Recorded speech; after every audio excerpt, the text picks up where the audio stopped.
Shenington in Oxfordshire is the venue for round one of the UK Kart Series in 2025. All the action from the finals in 6 classes coming at you thick and fast, with drivers as young as 6 years of age in the Bambino class to adults in the ultra-competitive British Pro Kart Sprint Championships, where action is guaranteed.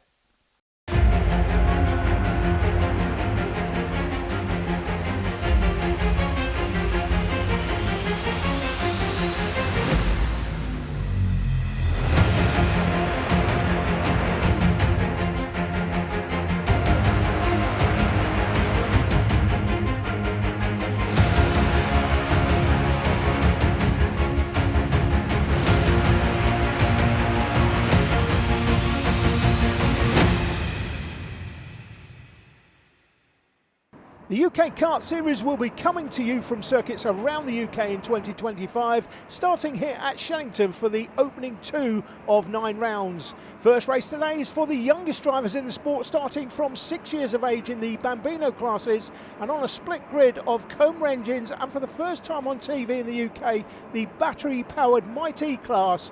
Here's your race commentator for all the action, Jake Sanson. Jake. Let's go then for 2024. Hendrik Svalat and Cole Parrish are going to be on the front row of the grid from Tommy Lovejoy and Matthew Pearson. Then Jensen O'Connor and Elliot Hitch in front of Alfie Ward and Jensen Hodgetts. Rounding up the top 10, it'll be Stanley Thurston and Max West ahead of AJ Halil, Buddy Dorr, Jasper Reed and Rafe Verdi. Into the Mighty grid, it'll be Felix Tandy and Nico Veselovsky on the front row from Harry Voss and Luca Peed. Then Bobby Slater and EJ Dera from Frank Pearson, Oakley Howlett and Oliver Reynolds. 2 grids in 1, and it'll be a very exciting start to the season. The green flag goes, and we are under starters' orders. Good launch from Hendrik Svalat. Cole Parrish trying to go with him as they head their way towards Cafe for the first time. Looks like a little bit of a tough start for the drivers in the back end of the field as they work their way through Cafe for the first time. Svalat and Parrish have already got themselves nice and neatly on the run to station hairpin for the first time, and it looks like it could be a really exciting launch forward for them. Down to the braking zone. No big moves, although that does look like Matthew Pearson working his way forward. It does indeed. So Pearson into 3rd position. Good start then, as he has put himself now into P3 in front of Tommy Lovejoy. So a good start there from Pearson as they go through the Bruno Ferrari chicane for the first time. The Mighties should be starting, indeed they do. And it's young Felix Tandy who leads the field away in front of Veselovsky. Looks like Harry Voss trying to work his way forward into 3rd position immediately, and has done so. So a very good start already as the drivers work their way through to the hairpin at the bottom end of the circuit for the first time. Bit of a run wide there. Precarious moment as the drivers are battling away. Svalat and Parrish are allowed to have license to run, but on the exit of the final hairpin there, it was Matthew Pearson who had a bit of a run wide. Lovejoy and O'Connor are now right up his trumpet as Elliot Hitch finds himself in 6th position. Bit of a gap back to Dorr and Thurston. So still they battle away in the Mighty category out of the Bruno Ferrari chicane. The Bambinos are down to the braking zone. Can Pearson hold on to this? Lovejoy is going to try and make his bid on the inside line, although that is the hard charging Jensen O'Connor now into 4th position. So Svalat and Parrish are already working in unison to try and get away from the pack. Good thinking from Cole Parrish. Don't battle wheel to wheel with Hendrik Svalat. Just get away from these 4 drivers. This is Pearson, O'Connor, Lovejoy and Hitch back with the Mighties as across the line. Tandy leads from Veselovsky, Voss, Peed and Bobby Slater ahead of EJ Dera and Frank Pearson side by side for 3rd position. Getting pretty tight out there as Tommy Lovejoy fancies his chances to move further forward, but Jensen O'Connor is the man standing in his way, and in his way it's Matthew Pearson. So the Mighties down to the braking zone, and it looks like Nico Veselovsky has a similar tactic to Cole Parrish in the Coma Bambinos. But Felix Tandy, son of Nick, who is the only man in history to win all 4 of the major 24-hour sports car races, Daytona, Nürburgring, Le Mans and Spa. It looks like Felix is learning from the best and certainly getting on with the job. 3rd position behind him, though. That is a very good start forward from Harry Voss, who has worked his way into 3rd position, now chasing down Tandy and Veselovsky. Could be an interesting one down to the hairpin again. Veselovsky just trying to get close enough to Felix Tandy to start threatening his authority in the lead of this race, but it is very close indeed between the 2 of them. In the background there, we've also got Bobby Slater battling away. That is the younger brother of Freddie and Alfie. Poor Adrian Slater, he had it in stereo before, now he's got it in 5.1 surround sound. Here's the battle for 3rd in the Coma Bambinos as O'Connor once again tries climbing over the back of Matthew Pearson in his determination to move forward. The Mighties are still having a great race of it for third position as well. Oh, spin right in front of the field, and that was everybody trying to go which way round. That's Max West, who is based out of Silverstone in Northamptonshire. Now he's one of the drivers in the Coma Bambinos, and how on earth the field managed to get around in there in the mighty Bambino battle, I do not know. But well recovered from Max West. Fortunately, nobody hit him. But as you can see, there is now a bit of a class battle for the lead. Felix Tandy has got a tiny bit of breathing space now on his opponents, thanks to that little break-up of the rhythm with the spin for Max West.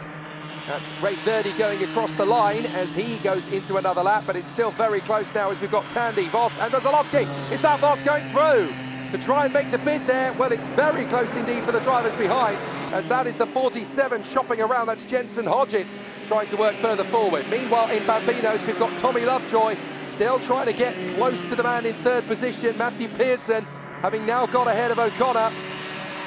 But it's the Cottingham superstar, Hendrix Fallat, that leads the way here from Cole Parrish. Then O'Connor, then Lovejoy, Matthew Pearson down to P5 as a result of something that went on the lap. But we've got two classes to watch. We can't see everywhere. Hitch is now sixth from Thurston, Dorr, Ward and Verdi, and we've got a terrific squabble now really battling on. Harry Voss has taken the lead then in the mighty category from Felix Tandy. So Felix Tandy really struggling to shake off Nico Veselowski, who fancies his chances now as well. In through the hairpin, bit of a run wide though from Wass. That could be enough for Felix Tandy. He's got good momentum. He chops out of the turn, goes across the line side by side, and Tandy's going to get a front fairing in front here, and so too will go Veselowski with him. So it's a real change-up in Mighty. Once again, Felix Tandy hits the front from Veselowski and Harry Voss. Then it is Pede in front of Dara and Bobby Slater.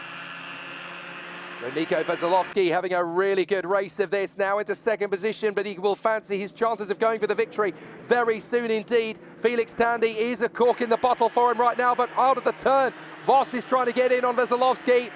And Harry Voss, who was the leader a very short time ago, now working very hard as they go through the Bruno Ferrari chicane one more time with feeling, and Harry Voss still working his magic, going side by side now with Veselowski.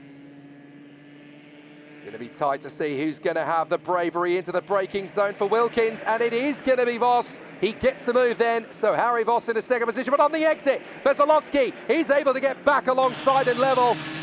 Oh, terrific racing between these three, and this is only the first race of the season. It could go on all season long like this, with Felix Tandy really pushing his weight around at the front end. He's gained a lot of ground. These two could really do with settling their differences quickly. There's Luca Pede, and there is EJ Dara.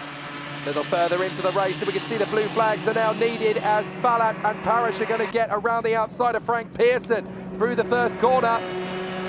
But it's going to be very tight, and there's a new leader in the mighty Bambinos as Veselowski, who has been threatening to take the lead all the way through the race, is still there behind Felix Tandy, but it's Harry Voss who has hit the front once again. His determination and sheer grit have put him further forward. So Harry Voss is once more in charge of the mighty Bambinos category, but look at Felix Tandy all over the back of him as they go up towards Wilkins again, dives up the inside, textbook move, no problems at all, and even manages to shut down Harry Voss on the exit. So it's going to be more blue flags as Max West goes across the line, so too does Alfie Ward, and Buddy Dorr's gone through as well. But the last lap is now underway for Hendrix Fallat and Cole Parrish. This is where Cole Parrish really needs to start making this advantage he's got over the group in third position count. He wants to make that move on Hendrix Fallat, and as you can see, the Mighties are now going into their final lap as well. Harry Voss leads Felix Tandy, and they've dropped Nico Veselowski for a while now. So Veselowski has now gone well back behind the duo. But it's going to be a duel to the line then for Hendrix Fallat in front of Cole Parrish. The checkered flag flies. Parrish never got his chance. Hendrix Fallat is still the race leader in front of Cole Parrish, with Jensen O'Connor set to come home in third position. Great race, but it's not over because the Mighties are still having a great race of it, and it's going to be close now between Harry Voss and Felix Tandy. Good finishes in the lower positions. Jensen O'Connor in front of Tommy Lovejoy. with Matthew Pearson in 5th position ahead of young Stanley Thurston, who made a good recovery from his grid position to come home in P6. But where are Voss and Tandy? They're going to be 8th and 9th overall behind Elliott Hitch, and they're going to be close as they come through. They'll go out of Wilkins, and they're going to be almost together as they come off the turn. In fact, I just saw them. They're still battling. They're side by side. It's going to be time for the victory. Who's going to get it? It's going to be Tandy by 13 thousandths of a second. Nothing in between the two of them. Amazing start to the season here at Shenington. So it's Hendrix Fallat that takes the win from Cole Parrish and Jenson O'Connor. Tommy Lovejoy in front of Matthew Pearson, Stanley Thurston and Elliott Hitch. Then in the Mighties, it's just the victory for Felix Tandy. Look at that, 13 thousandths ahead of Harry Voss. Veselovsky in 3rd ahead of Luca Bede and EJ Dera.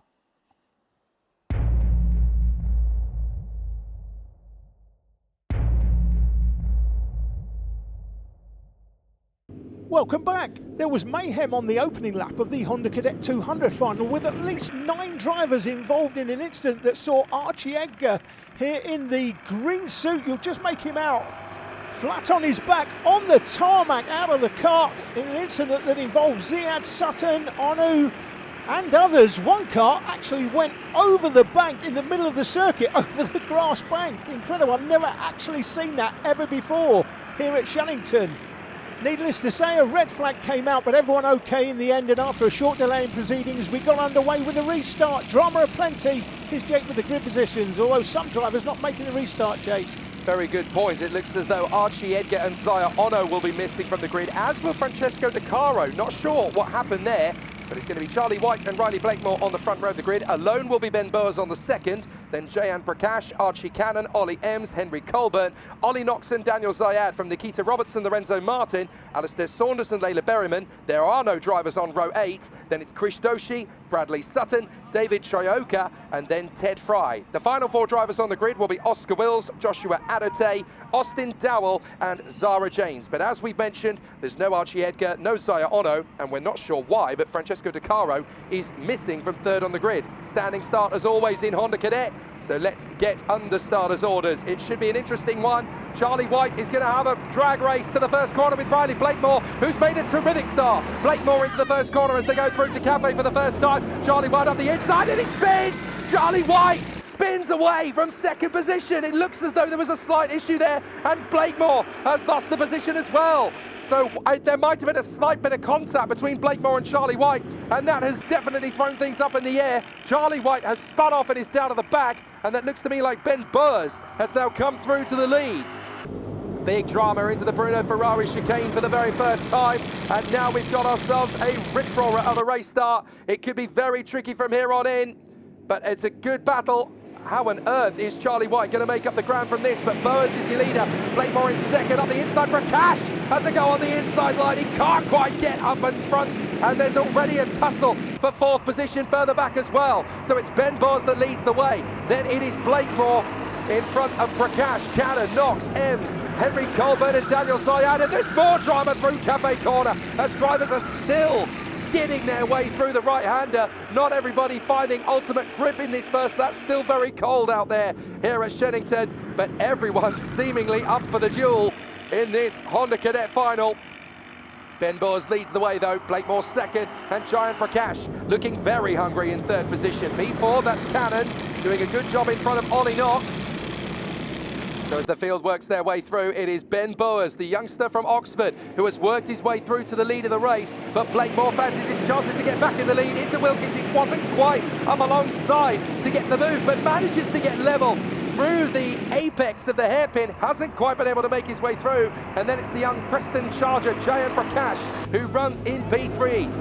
Through the left into Cafe, and looking very strong indeed as the drivers are really hustling. And this battle for the top 3 between Boers, Blakemore and Prakash is not getting away from the field. They're actually bringing Archie Cannon and Ollie Knox back into the draw, and that's a big dive on the inside. I think that was Daniel Zayad getting his move on the inside there. I think so, on Ollie Ems. So good racing all the way through this field. But you can see now the pressure cooker is dialing up as Archie Cannon goes very late on the brakes through the Bruno Ferrari chicane and brings Ollie Knox along for the ride. Now there were 5. Boers, Blakemore, Prakash, Cannon and Knox. Here's the move on the inside. Blakemore's going to be assisted here from Prakash. Surely he'll get through. Boas has to cover the line to defend from Prakash, but Blakemore takes the lead, and the Lancashire youngster has got through, but now there's retaliation immediately from Ben Boas. In through the left-hander to get back the lead of the race. He takes it instantly. Great racing in Honda Cadet to kick off the UK Kart Series 2025. And my goodness me, are we in for a rip-roarer. Everybody's still sliding through those first couple of apexes. On the inside, Blakemore tries again. Can't quite get close enough in the braking zone to challenge Ben Boas. But Prakash on the exit should be able to sort that out, and he does. Into second position, I think. No, sorry, Prakash had a move for second on Blakemore, and Blakemore shut him down. Through the Bruno Ferrari chicane. Cannon and Knox just biding their time, looking for their own piece of the action. Up to Wilkins, Prakash tries to get on the inside line. There's not much of a gap there left by Blakemore, and a very feisty Archie Cannon. Oh, the door left wide open, and up in the air, and through goes Ollie Knox. Goodness me, he takes the position airborne. Ollie Knox definitely getting his 2025 season to a flying start. As in sixth place now, we've got Zayad in front of Ems, Colburn, Nikita Roberts, and Lorenzo Martin. The top 10 furious and feisty in the first race of 2025, as in through the hairpin they go once again. Boas really trying to shake off Blakemore and Prakash, while Ollie Knox has worked his way into P4, and they've started to put a bit of daylight now between themselves and Archie Cannon, who shuts it down in the braking zone. I wonder if he even braked. He may have just coasted the kart back in, because now he's level. He's side by side with Ollie Knox, trying to get through on the inside. That is so brave on this turn. Is he going to finish it as Prakash goes for the move on Blakemore? Drifts him wide. Prakash gets in a second, and that's Knox losing out to Archie Cannon in the same breath. And as they battle away, it's going to be very hard charging stuff. Nikita Roberts, the young lady from Poole in Dorset, is now in the mix, as is pretty much everybody who's in the top 10. We've got Boas, Prakash, Blakemore, Cannon, Knox, Zayad, Ems, Colbert, Roberts and Martin. And it looks like Alistair is going to get in the mix there as well. Alistair Saunders working his magic to get into the toe of the battle. My goodness me, Honda Cadet has definitely woken up and paid attention over the winter. As up the inside, it looks like this is that Prakash getting into second place as Blakemore lets him go. So Riley Blakemore actually lets Prakash go there. He thinks, right, well, we can get him back on another opportunity. I'm not having a collision into the Bruno Ferrari chicane, thank you very much. I'm going to bide my time and take another opportunity. Smart thinking from Blakemore, and that's why he had him nailed through Wilkins. Beautifully done there from Riley Blakemore. Took 2 steps back to go 3 steps forward, and it works. So now they slide through the left-hander. Back on the positions again. So Blakemore into second position. Prakash is there in third. But still a big battle brewing for the lead of this race. You can tell everybody wants a piece of it. Zayad and Ems now making the bid on the inside of Knox. So they've gone through. That's Zayad into 5th, Ems into 6th, and at the expense of Knox. So down into 7th place he goes. And that's Prakash getting side by side with Blakemore into second position through the Bruno Ferrari chicane. Did he make it? Yes, he did. So a good move there from Giant Prakash into second position. Now he's going to take on Ben Boas just 2 corners later. Can he make it work? Gets his card on the inside line, nails it. Brilliant from Giant Prakash. He now takes the lead. So Prakash goes from 3rd to 1st in the lap, and now there's problems for Blakemore. He's going to have pressure from Zayad and Ems. Zayad gets through on the inside, Ems has to wait, and that's Charlie White getting in the wars in the middle of the field as well. Good battle going on further back. That's Bradley Sutton having a nice little tussle there with Layla Berryman, I do believe. But the battle up front still raging. And now we've got a new leader, his name Giant Prakash, who has worked his way through in front of Boas and Cannon. Slight issue with our timing screen, unfortunately, but I can tell you it is Prakash in front of Boas. Archie Cannon is now flirting with the podium himself. He's into 3rd position in front of Riley Blakemore. I think that's now Daniel Zayad behind Ollie Knox again, who is battling away forward with Ollie Ems. So Ollie Ems fancies his chances. He's now into 5th position. And as they go across the line at the end of lap 10, it is Prakash from Boas, Cannon, Blakemore, Ems on side by side on the inside. Is that enough? Boas has got there. Ben Boas back into the lead of the race again on Giant Prakash. A little further round, and you can see Giant Prakash having another bid on the inside of Ben Boas. And this time they're going to go 3 wide. As through past all of them goes Archie Cannon. And that's an off the road and spin from Ben Boas. Look at it. Prakash gets his move on the inside of Boas. That's the move that Cannon thinks he can get there, and there's no room for Ben Boas to play. He tries to rejoin, but there's no grip on the grass. He rejoins the tarmac, but there's water on the tyres. Penultimate lap, and Cannon still leading. Oh! Big heavy braking down into the hairpin, and it's an absolute shuffle of the deck, and that looks like Zayed is going to try and come through to the lead. No, he reckons without the far side. Knox battles away. There's all sorts of contact, but it looks to me as though out in front now, it is the 11 of Ollie Ems who comes through to take the lead in front of Giant Prakash. Prakash fancies his chances back on the inside of the hairpin, and they're going to go wheel to wheel. They do indeed. Prakash gets the lead off Ems, and there's a battle for fourth position. Blakemore is living. He's absolutely furious at the wheel. And as they go across the line, it's Prakash who leads. Ems is second, Zayed is third from Cannon and Blakemore. Last lap, and it's anybody's in this unbelievably close race. So everybody's still having a tough race of it up front, but it really is going to be a nail-biter to the line. As currently, Giant Prakash leads Ollie Ems and Daniel Zayed, but everyone's got a chance. The way they've been racing today, you can throw a blanket over all of them. Who's going to have the bravest left foot on the brake pedal at Wilkins at the end of this long straight? We're going to find out shortly. So Ems is still pushing it all the way behind Giant Prakash, but I think Prakash may have done enough here. Ollie Ems will try one last trick to get alongside, but he's not close enough. It's going to be a hard charge from Giant Prakash.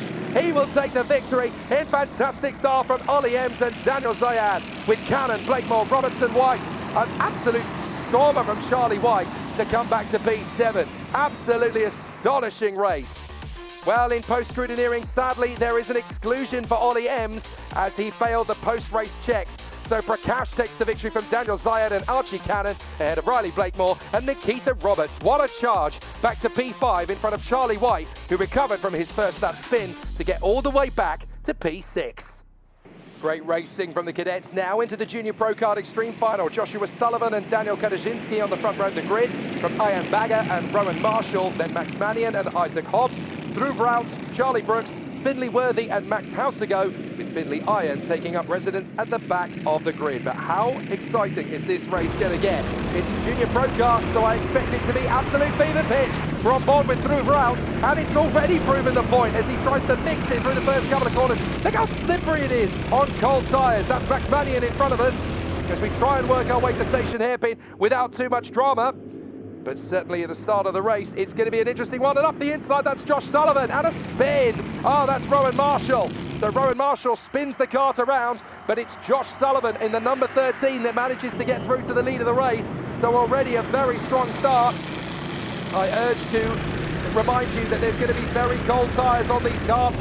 Dan Kadaszynski, the Birmingham lad, he's going to push further forward as we run on board there again with Dhruv Raut. That's the duel for fourth position. Bit of a run wide from Kadaszynski. Not the best of starts from the front row of the grid, but as they go across the line, it is Sullivan who leads the way from Ian Bagger, then Mannion, Kadaszynski, Raut, Hobbs and Finley Worthy. On board with Dhruv Raut, through Cafe. It's very hard to keep to that inside apex and kiss the curb as you run through on these very cold tyres. Down to the hairpin once again. And Ian Bagger is definitely starting to look a bit of a threat now to our race leader Sullivan. On board again with Raut. Kadaszynski is just up the road. And then between them and the two leaders is Max Mannion in third position. Through goes Charlie Brooks, just running in front of Iron and Hausago. But this is the battle for the lead. Ian Bagger, the young lad from Reading, working hard to try and get this move on the inside of Sullivan. Sullivan covers the line nicely through Wilkins. Up towards the start-finish straight once again, and Sullivan leads Bagger, Mannion, Kadaszynski and Raut.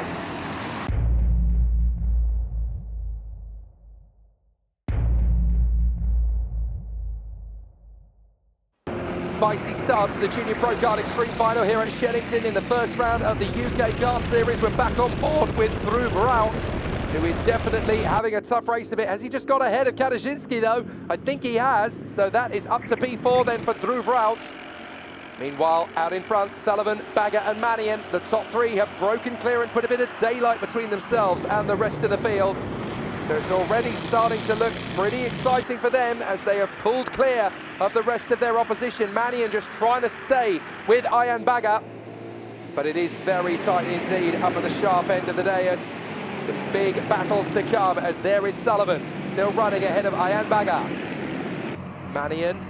Then in the background we should still see Dhruv Raut. There he is in front of Daniel Kadaszynski. Isaac Hobbs now P6. in front of Charlie Brooks, Rowan Marshall, then Findlay Worthy, Findlay Iron and Max Halsago. So still good racing all the way through here at Shenington. Not the biggest of fields, but Junior Pro Kart is always going to give you some action, as Ian Bagger is definitely starting to put some pressure on Sullivan. Sullivan feeling the heat a little bit, going a tiny bit defensive there into the station hairpin, clearly feeling that he needs to be a little bit forceful with his lines.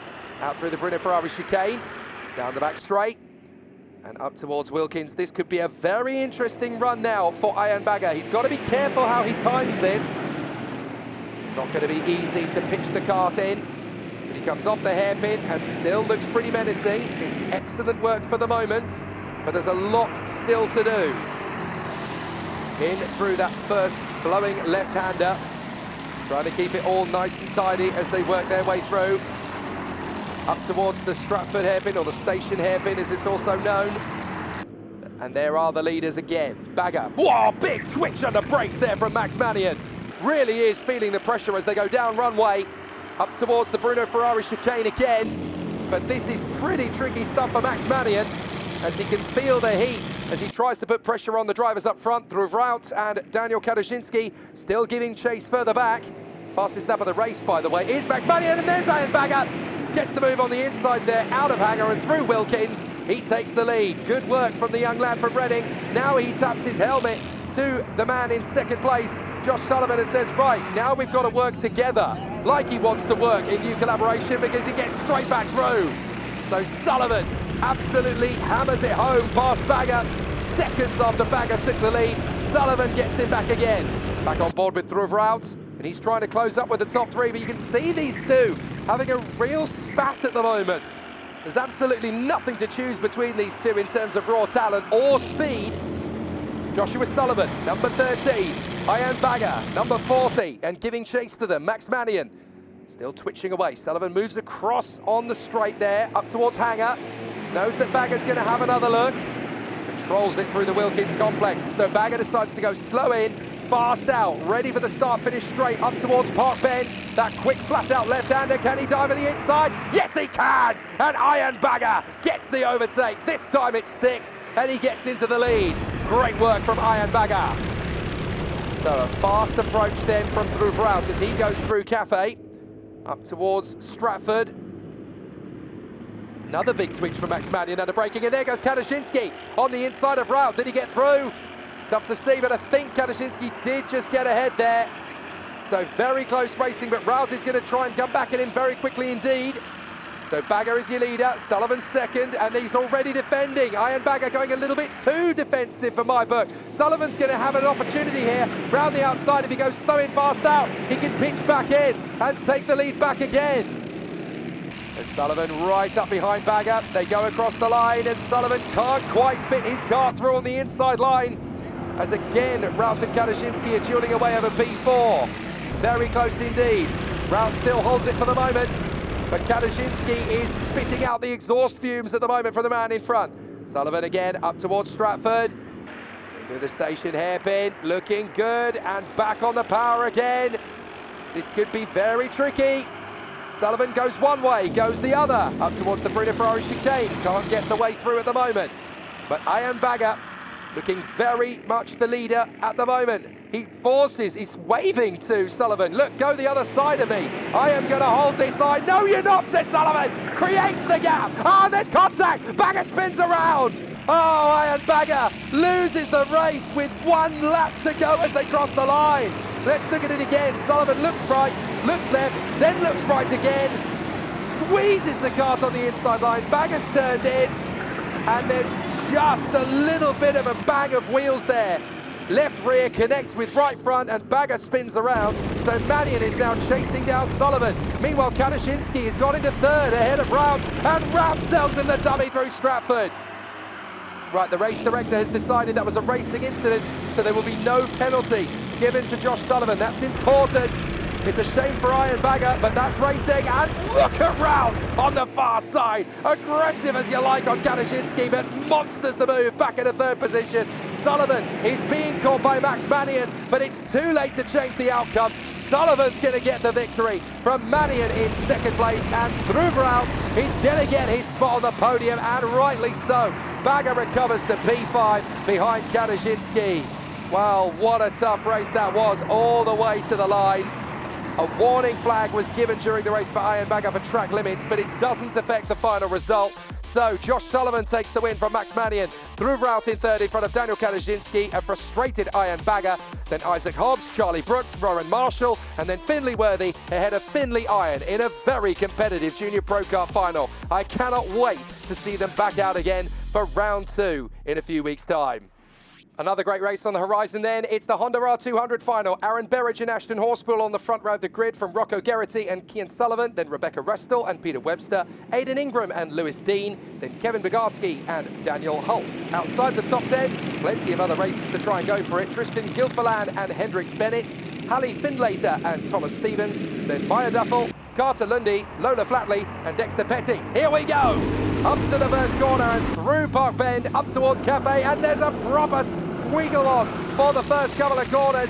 Everybody just about getting through Cafe without incident. We're on board with Peter Webster, and that in front of us is the hard-charging 42. That is Rebecca Restel trying to work her way forward in the hope that she can make a move. Oh, and a couple of drivers trying to get up the inside of us and making us look a little bit sluggish. But out in front, it is a very good start indeed from Aaron Berridge. The black machine leads the charge forward in Honda R200. So Aaron Berridge, no problems at all to lead the way as they go up towards Hanger and then in towards Wilkins. On board again with Webster, that's Aidan Ingram, the young man from Melton Mowbray to our right-hand side, trying to get the switcheroo to get back on turns and make the overtake. It's not going to happen just yet. So the end of the first lap, very competitive stuff already as it's Berridge that leads. Then Horspool, Geraghty, Sullivan, Rebecca Restel, Ingram, Webster and Lewis Dean. Great racing on this first lap, and there is the battle. Here comes Rocco Geraghty, the man from Chesterfield. Currently running in third position, just tucked up behind Ashton Horspool. Had a nice couple of moves on the inside line there in Stratford Hairpin. Couple of drivers choosing that moment to make the move.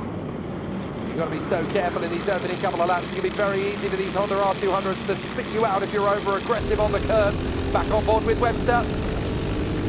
Now we've got a big challenge. That's Aidan Ingram again. Round the far side, we've got plenty of speed. We just haven't got the position to then get through on the undercut. And again, Ingram is able to hold on to it for the time being. The idea is good. The execution just hasn't quite been able to finish off yet. And through they go again. Up to the far side, and at the end of the second lap, still we have Berridge in the lead from Horspool and Geraghty. On board once again with Webster, trying to get on terms with Aidan Ingram. I really fancy the chances of Rebecca Restel in this race, though. There she is at the back of this queue. We've got 5 karts in the mix. Berridge, Horspool, Geraghty, Sullivan and Restel. And Restel looks particularly composed at the moment. Not overdriving the car, not putting too much work on the tyres at the moment. Kian Sullivan is hustling Geraghty, on board with Webster. Third time lucky on Aidan Ingram, is it? Round the outside, they almost bang bearings there. And just on the inside line, is that going to be the move? It is indeed. This time we've done it. Excellent work from Webster. And at the end of the third lap, Webster is through past Aidan Ingram. Excellently done. Through they go again. And now the next target for Aidan Ingram is got back in front after all that hard work. Webster loses out again to Aidan Ingram through the first corner. That was a very short-lived manoeuvre. Unfortunately then, for Peter Webster, he's got to now try and get back on terms with Aidan Ingram one more time. Here they are, battling away at the Bruno Ferrari chicane. Can't get through on the left. Right, this is where Webster's got plenty of speed. He gets a good run off the chicane. This time he's up on the inside of Aidan Ingram. Surely this time we're going to finish the move. We use plenty of curve. No! Aidan Ingram still holds him at best. Now through the hairpin, trying to get him on the exit. Have we done it? This time I think we have. So now finally Ingram has to succumb to Peter Webster, who manages to get the move done, finishes it off smartly, and that will do. But it is very tough indeed to make these overtaking moves stick, as on the inside, still battling away. This is a little bit further down the mix. Oh, and off the road. That's very unfortunate for Tristan Gilfillan. He was battling away there with Daniel Hulse, with Hallie Findlater and Kevin Bogarski, really trying to make their moves. And here it is again. Now this is the overtaking opportunity on the inside from Daniel Hulse. He's there, but then he bails out of it. But there's just a little bit of contact, and there is a little bit of a run wide, unfortunately, for Gilfillan. who goes onto the grass, and once you're there in these cold temperatures, you're never getting back to position again without incident. Right, we're back on board with Peter Webster. The hard-charging Dexter Petty has worked his way further forward, and Petty is now ahead of Webster. That's for P6. Meanwhile, Ashton Horspool has gone into the lead, and Geraghty's gone with him. That is Berridge down to third position, so Aaron Berridge is going to have to try and fight back here. So Rocco Geraghty, second position. He fancies his chances of taking the lead from Horspool, though. He's opened the door, though. There's the move again from Berridge into second position. And with 1 lap to go at the end of this one, it couldn't be better timed, really, for Berridge to try and steal back the victory. They go across the line. Last lap begins. This is going to be a tough one now. Horspool still holds it. Battle going on. Big star for fourth position further back. That's Restall, Petty and Webster. But now Berridge is going to try and make his move into Stratford hairpin, and the door is wide open. Horspool is just going to sail to the side as Berridge storms back into the lead on the last lap. Geraghty's got to keep his foot in if he wants second from Ashton Horspool. Horspool holds his line. Excellently done. So now it's going to be Horspool versus Geraghty down the back straight, and there's not a lot between them. Geraghty can't quite get level, can't quite get alongside. Horspool should be able to hold on to this for second position then behind our race leader, Berridge, as Petty goes for the move on Restall. Going into the final couple of corners, checkered flag is in the air, and it's Berridge who picks up the victory. Aaron Berridge wins from Horspool, Geraghty and Dexter Petty, just in front of Rebecca Restall and Peter Webster. Great racing to the finish. Aidan Ingram just missing out on the top 6, ahead of Dean, Hulse and Bogarski. But that was magnificent stuff all the way to the line, and they're still racing in the lower positions as well. Great racing from the Honda R200s, and Aaron Berridge, despite dropping as low as P3 at one stage, managed to dig deep and fight his way back to supremacy once more. Aaron Berridge takes the win from Ashton Horspool and Rocco Geraghty. Then Dexter Petty ahead of Rebecca Restall and Peter Webster from Aidan Ingram, Lewis Dean. 9th position for Daniel Hulse in front of Kevin Bogarski. And that is a fantastic way to start the Honda R200 Championship battle. Aaron Berridge is your championship leader as we have more races after the break.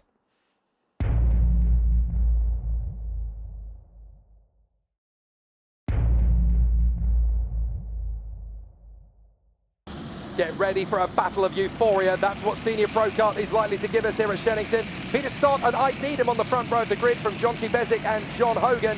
Aaron Lord is 5th, with alongside him Jack Dunbobbin. Then we have Zach Dawson, Jack Hewland, Ben Morby and Oliver Hall rounding up the top 10. Very competitive behind them as well. Danny Bean and Fidley Marshall, Conor McCarthy and Ronnie Rowe. Then Carl Ruddock and Mick Lord, Alfie Wilkes, James Drabwell, Joseph Williamson and Riley Bowen. Behind them we've got Dervin Aylan and then Chris Fuller, Freddie Halsego and Reese Bright. From Chris Fabian, Sean Deacon, Tom Hewland, Gavin Pike, Gary Evans and Dominic Needham. From Andrea Brahario, Alfie Wiltshire, Tyler McKenzie and Jim Rutledge. And we're underway here at Shenington. Great start from the leader. Peter Stott through the first corner. Big run wide though, as Needham has lost a lot of positions on the way through the first turn. So it looks as though just a little bit of a run wide, that was all that was needed to psych out Needham, who has lost a lot of positions and has dropped into about 9th or 10th position, and there could be even more of a problem. And there's a spin through the first corner. I think that was Needham. Couple of drivers having a moment or two as they run through. I think Chris Fabian ran wide at the hairpin as well. That's going to drop him down the order. But the race leader is the Hooton Park champion, Peter Stott, looking good in front of Jonty Bezic. And Aaron Lord is there in 3rd position, having lost a lot of ground, but there's still some moves to be made as they go into Wilkins. Oh, a bit of a run wide off the turn. A couple of drivers drifting wide as now we've got our race leader, the number 26 going strong. It's Stott from Bezic, then Aaron Lord, Dunbobbin, Hogan, Dawson, Morby, Ruddock, McCarthy, Marshall, Wilkes and Williamson. Ike Needham is all the way down in 13th, and there's still fisticuffs through the cafe corner. Goodness me, everybody really hustling it. So as the drivers continue to battle away in Senior Pro Kart, John Hogan currently working his way back up the pack. 5th position at the moment, tucked up behind Jack Dunbobbin. Trying to storm his way through to the inside. Lovely stuff in the Bruno Ferrari chicane. Oh, John Hogan really on it today already. That was absolutely masterful. That puts him in a P4. And there was not a lot really that Jack Dunbobbin could do except just move over and let him have it. Nice slide there as Hogan now takes on his next opponent. That's going to be Aaron Lord But Peter Stott and Jonty Bezic are 1 and 2 out in front. Lord is third, then Hogan, Dunbobbin, then we've got Dawson and Morby. Bit of a gap back to Carl Ruddock. Then Marshall, McCarthy, Ike Needham up to 11th now in front of Joe Williamson and Oliver Hall. Then Drabwell, Bean, Fuller, Bright and Hewland. Still drivers mixing it on the braking zone for the Stratford hairpin, and that's Ike Needham trying to get up the inside and make a position or two. Clearly the momentum wasn't with him on the start from the front row of the grid. Now he's got to scythe his way through the field like the Grim Reaper, picking them off one by one. This is not going to be easy. On the far side, Jack Dunbobbin getting a little bit wide there behind Hogan. He's got to be careful because Dawson and Morby are not going to let him have that one easy. And he's definitely going to make mincemeat of him if he gets a little bit too sideways in the wrong apex. Over the line again, 8th place, that's Ruddock. Then Marshall, Needham up to 10th now ahead of McCarthy. Williamson, Hall, Bean, Drabwell, Fuller, Bright, Hewland, Dervin Elaine and Gavin Pike in P20. A very competitive field this one. On the inside, that's Hogan. Absolutely textbook. Aaron Lord has to concede the place into third position, and Jack Dunbobbin fancies it as well. Says, oh, that's a beautiful open door. I can just skip straight through that. No, you don't, says his opponent, and squeezes him wide for measure. So Aaron Lord holds on to it, and Jack Dunbobbin is left to lick his wounds and drop to 6th behind Zach Dawson. So pretty tricky. No, in fact, Dawson did manage to stay the course. And a big manoeuvre there on the inside of the hairpin, so that's changed things up a bit. Stott and Bezic still your leaders, then Hogan, then Lord, then Dawson. Morby is the one who got ahead of Jack Dunbobbin. So Jack Dunbobbin really unsettled after that little tussle with Aaron Lord. And it's very much upset the apple cart as the rest of the field squeaks through behind. Good work, though, from Stott and Bezic to get clear. You do seem to get the idea that Zach Dawson fancies this now into 5th position. Tucked up behind Aaron Lord, John Hogan's made a little bit of daylight between himself and the quartet for 4th place. That is the 4 drivers, Lord, Dawson, Morby and Dunbobbin.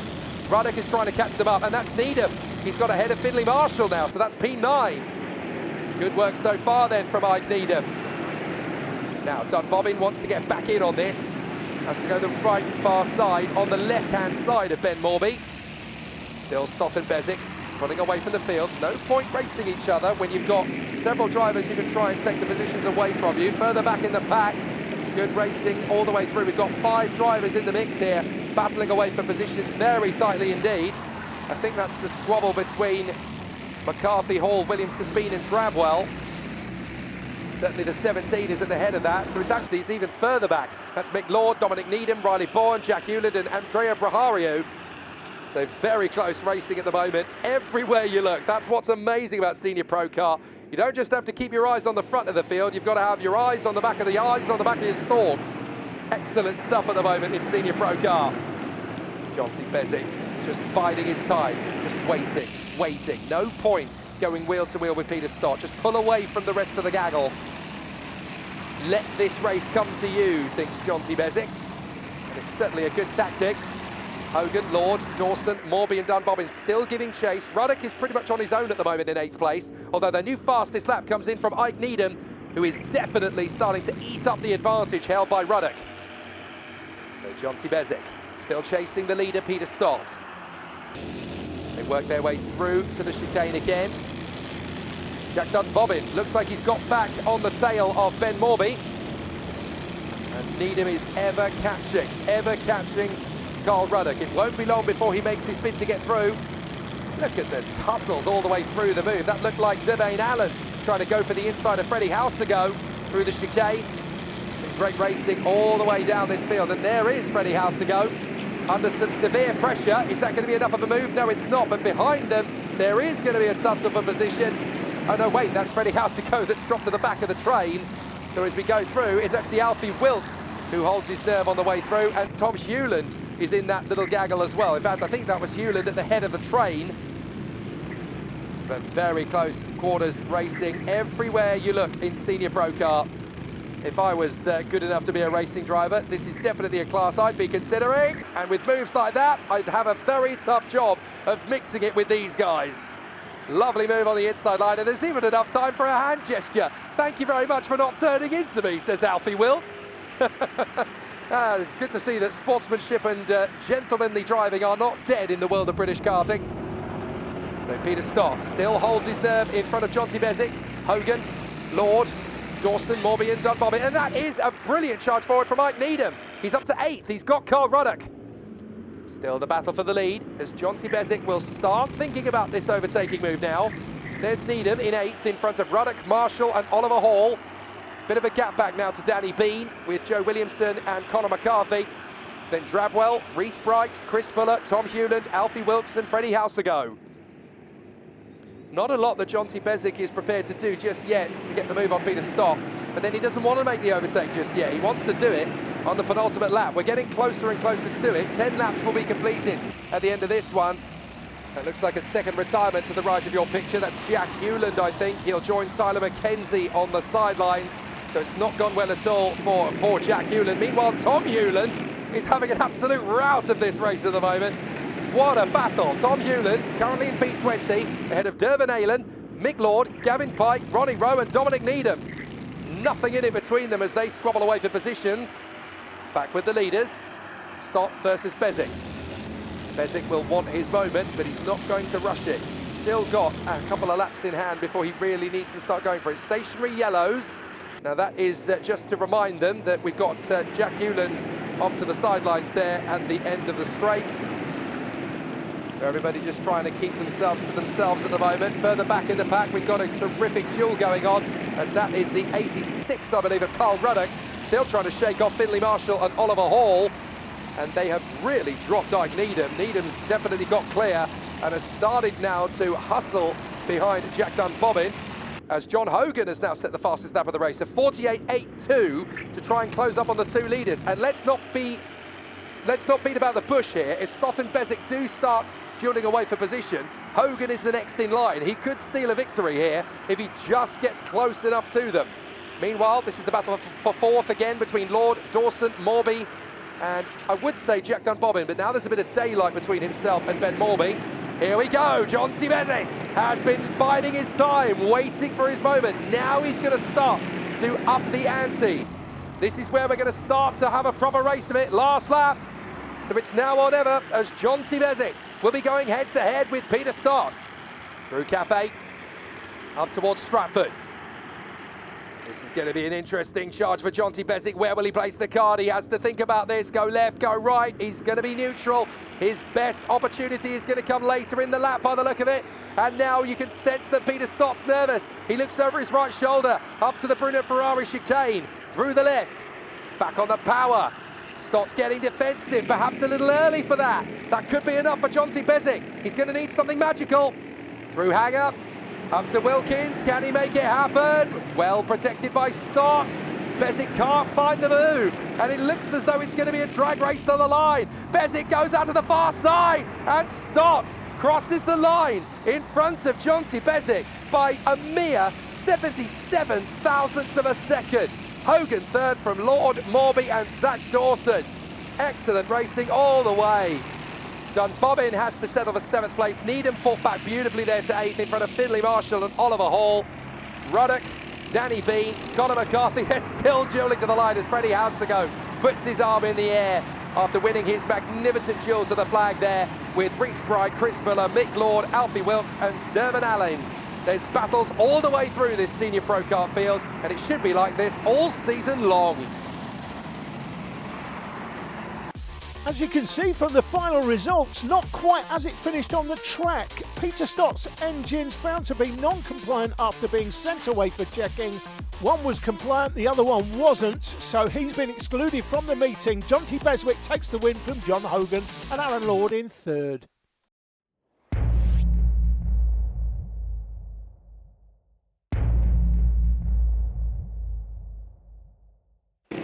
Time for some BWR racing now. Tillson T4s, the senior grid, Alistair Tinker and Henry Bell on the front row from Eddie and John Nuttall with Oliver Greening at the rear. In junior, it's William Omar, Harry Ward, Brandon Edwards, Danny Elson and Harley Drake. Non-starts for Sammy Johnson and Bradley Harris. But let's go racing here at Shenington, and we're away! And it's a great start from pole position for Alistair Tinker. But on the inside of John Nuttall, that's Henry Bell. He slides in into Cafe Corner. We're up and away in junior. Will Omar has won everything so far this weekend. He wants to keep that perfect score by winning every single race this weekend here at Shenington. Down to the inside line. Whoa! Big sideways moment there for Eddie Nuttall. And that's enough to allow both John Nuttall and Oliver Greening to get through past him. So not a great position to be in at all. And that's a big headache there, I'm afraid, for Eddie Nuttall, who drifts wide and out of position. So now he's got to try and chase after the O-plate, Oliver Greening. John Nuttall still third for the moment as he chases down Alistair Tinker and Henry Bell. There's a Peter Pan joke in there somewhere, but I'm too busy with this duel between the two of them to make it right now. Answers on a postcard, please, as Tinker leads Bell. On the inside, that's Eddie Nuttall.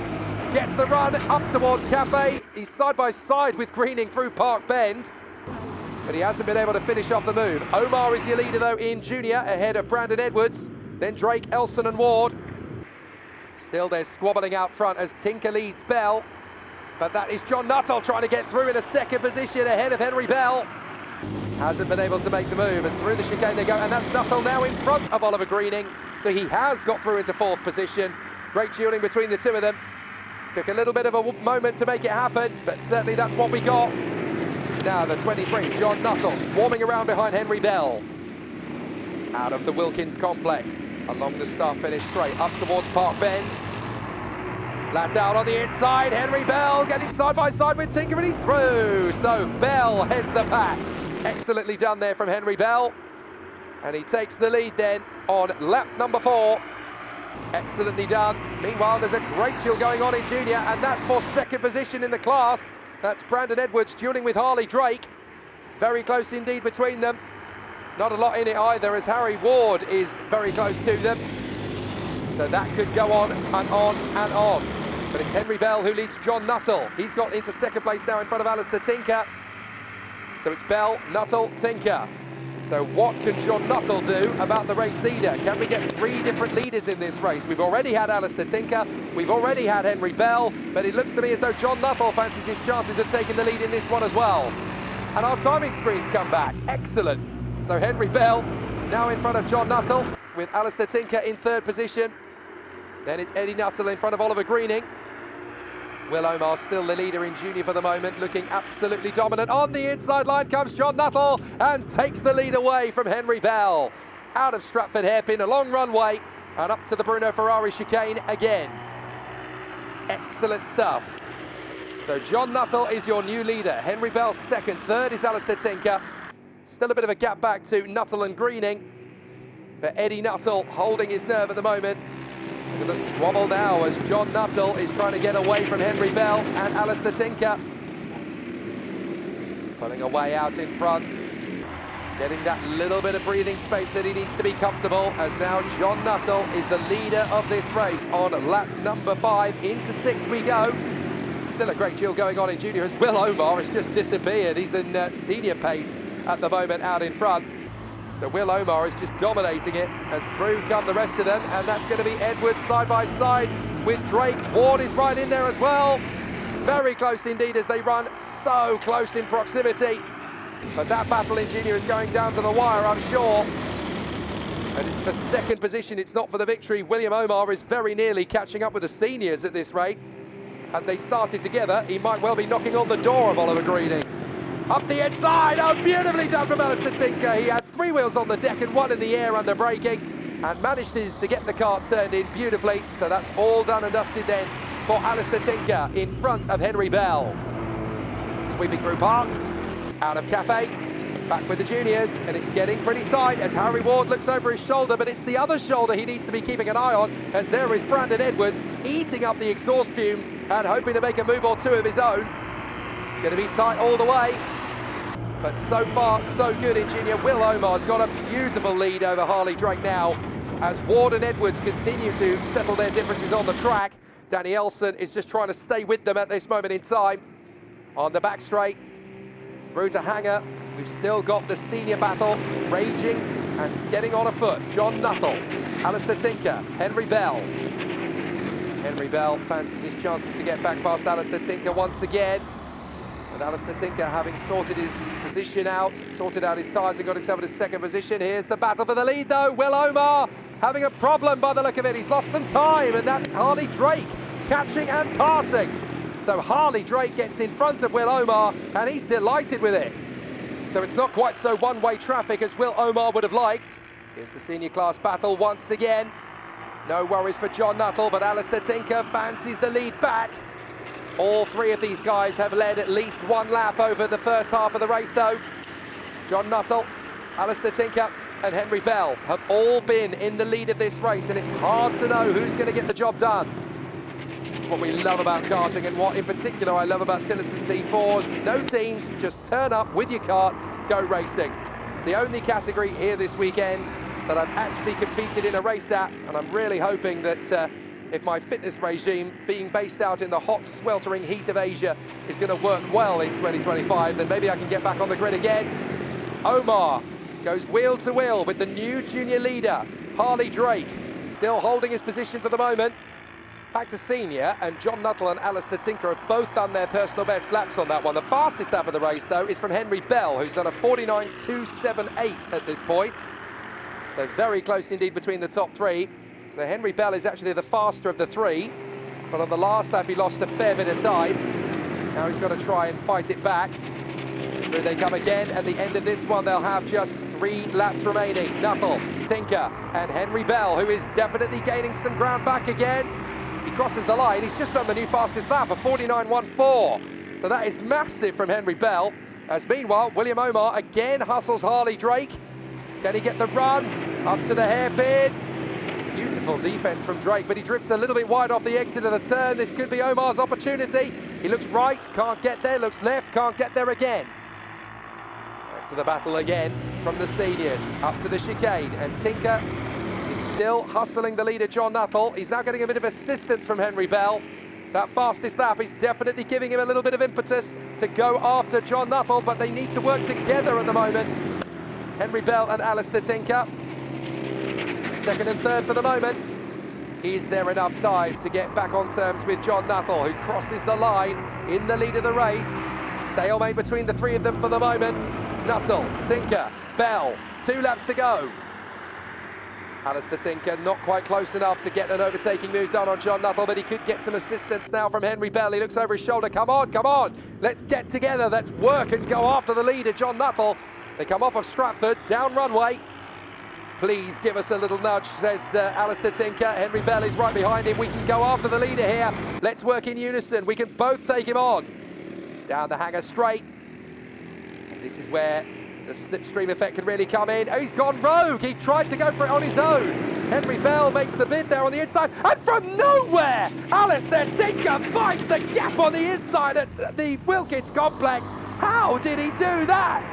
Absolutely incredible. And as they go into the last lap, it's a complete change. Tinker has gone into the lead with an audacious overtake up at Wilkins. Now he's got to pull away from Nuttall with a hard-charging Henry Bell trying to close them up. Will Omar again pushing here to try and get back on terms with Harley Drake, the leader in junior. And now the nail-biting conclusion. They go up to the chicane for the last time. John Nuttall right in behind Tinker. It's now or never. They're on the final lap, and John Nuttall does not want to lose ground to Alistair Tinker. Hold your breath through, hang up. They'll flat out through the right-hand complex, and the 2 leaders still battling away in junior as we wait to see who is going to get the job done. But the checkered flag is in the air, and Alistair Tinker is going to hold on from John Nuttall and Henry Bell. What an amazing steal as Omar gets into the chicane, dives in on the final lap on Harley Drake and gets in front. What a steal on the final lap in junior from William Omar. His perfect record looks like it's going to remain as the battle for third is going to go down to the wire as well between Ward and Edwards. They duel away. Edwards isn't happy. Ward gets through. Omar takes the win in junior in front of Drake, Harry Ward and a fuming Brandon Edwards, whose kart has died on him on the run to the line. What a dramatic conclusion. Tinker gets the victory then from John Nuttall in front of Henry Bell, Eddie Nuttall and Oliver Greening. And in the juniors, Harley Drake does get the victory as a post-race penalty demotes William Omar to second ahead of Harry Ward and a very unhappy Brandon Edwards. More racing after the break.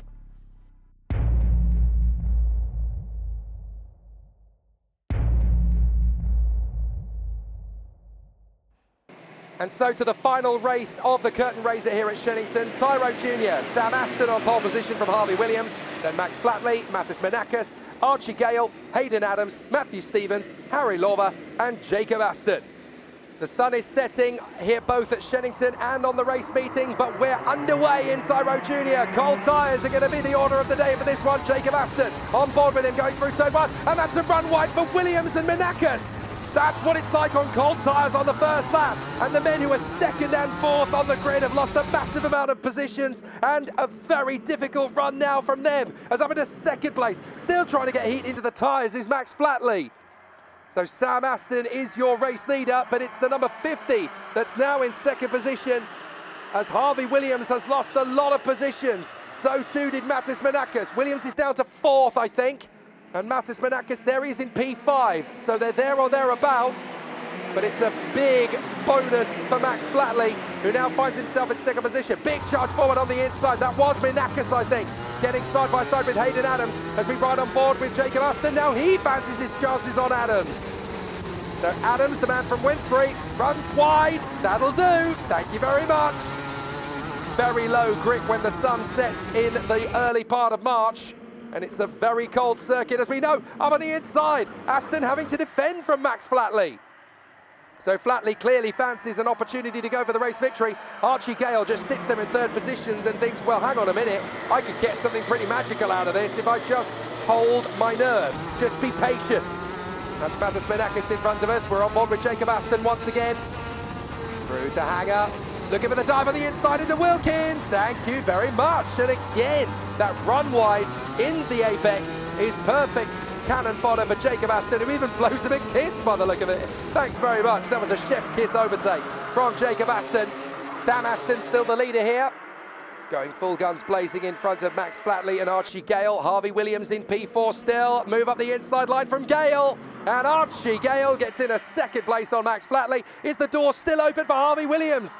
Now he has to concede it. He decides to sit back and let the move happen up in front. So he tucks back into fourth position. Fastest lap on the track, by the way. Jacob Aston, after that beautiful move on Mattis Menakis, ahead of Hayden Adams, Matthew Stevens and Harry Lorver. Just having a great race of it. The top four still very close together. Still very early doors here. Sam Aston, Archie Gale, Max Flatley, Harvey Williams. Then P5 is Jacob Aston, ahead of Menakis. So a very tough race already in Tyro Jr. We may not have the numbers, but this is very reminiscent of the days when we used to see Lewis Hamilton in the British Karting Championships in Jika in 1998. He only had about 6 drivers to race against that season too, but it was enough to catch the attention of the big bosses in Formula One. Big slide in third position there from Max Flatley as he hops over the curbs. Somehow manages to get the kart slowed down for the brakings over the chicane though. Good kart control, good reactions. And now we've got Jacob Aston right on the tail of Williams. So this could get pretty interesting as the top 5 drivers are now nose to tail. Sam Aston, Gale, Flatley, Williams and Jacob Aston. Not too far away now for Mattis Menakis either.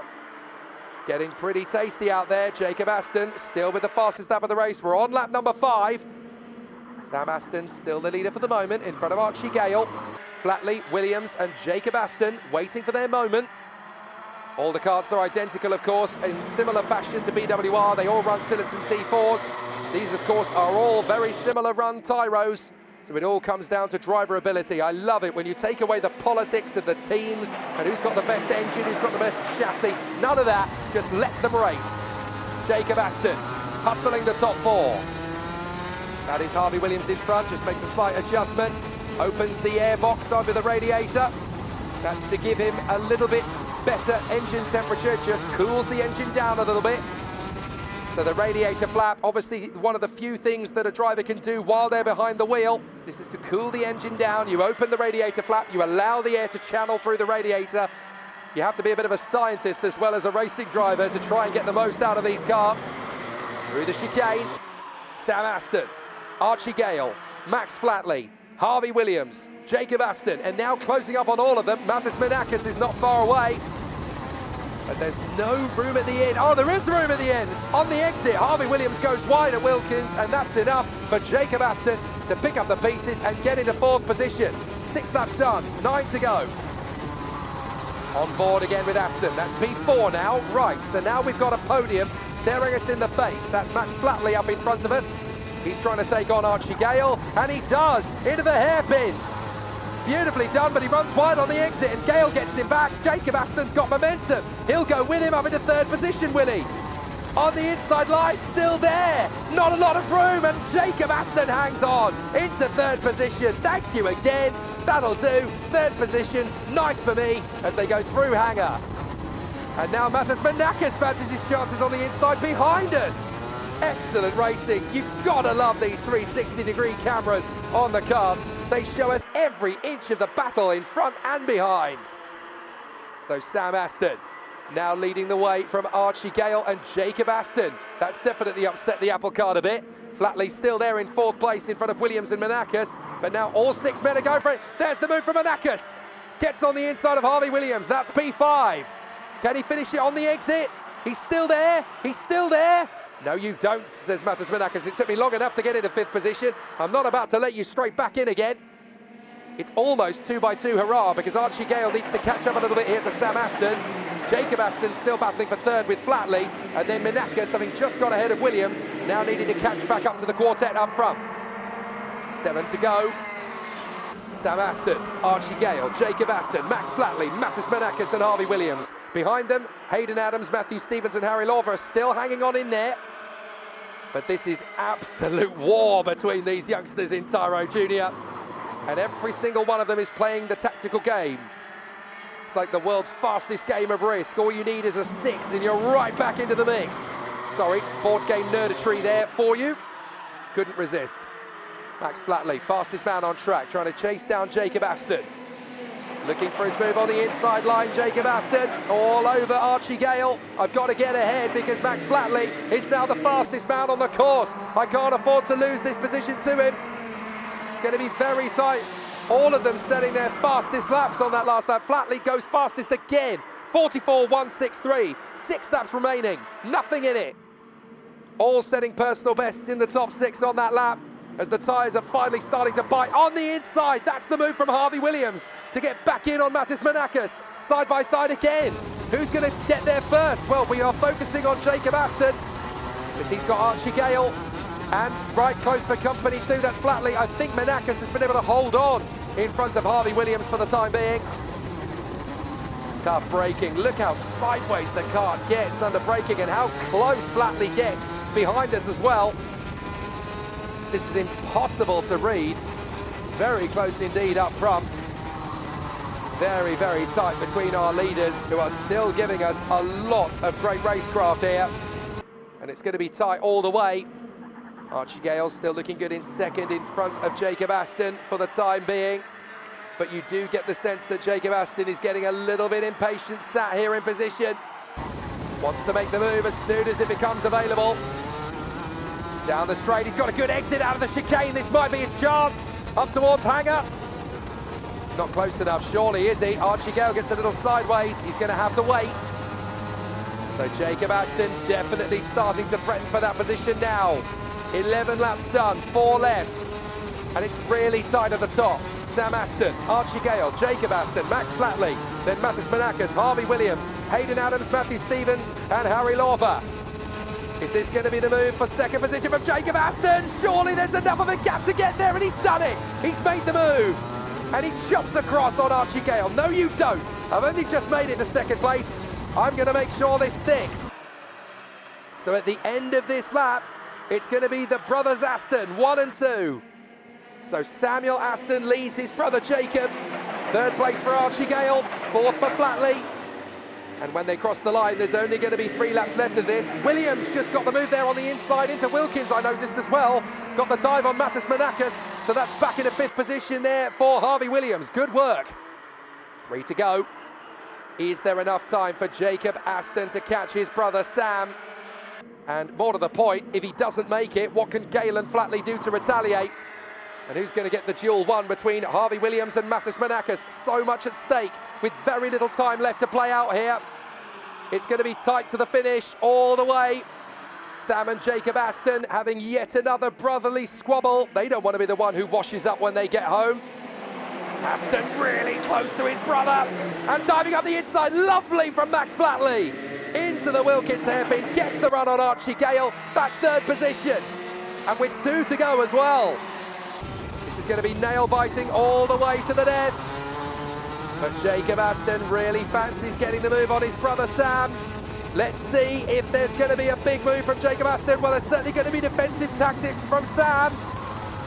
But that's beautifully held from Sam Aston. He really slowed the kart down nicely at the apex. No chance of an undercut from Jacob Aston. Don't forget, he started this race from the back of the grid and now is in P2. Can he go from last to first? Not if Sam's got anything to say about it. Through Hanger, holding on the inside line. Is there going to be a run to the hairpin? Not close enough. You've got just one more lap to settle this, boys. And this is going to be a nerve-wracking finish to the race. Sam Aston holds on from Jacob. Max is third. Archie is fourth. Max Flatley and Archie Gale.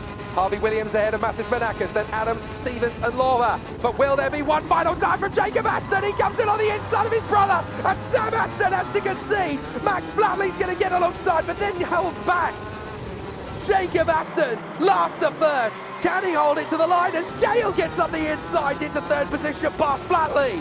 So now it's going to be a drag race. Jacob Aston getting away from Sam. Sam's got one last chance. He nudges his brother. He gets back alongside him. And they're going to be wheel to wheel. But it's Jacob Aston who gets there. Oh my goodness. How close was that? 71 thousandths of a second between the brothers. What a finish to Tyro Jr. What a finish to the first meeting of the season. Wham, bam, thank you and good night. Jacob Aston goes from last to first ahead of Sam Aston. Archie Gale third ahead of Harvey Williams, Max Flatley, Mattis Menakis in a fighting P6 from Hayden Adams, Matthew Stevens and Harry Lorber. Wow, if that's what this season has in offer for us in 2025, bring it on. What a way to wrap things up here at Shenington. Well, join us again next month for more junior motorsport action here at Shenington before we move to circuits further afield, including the wonderful Lakeside Stadium pictured here in Cumbria. We'll see you then.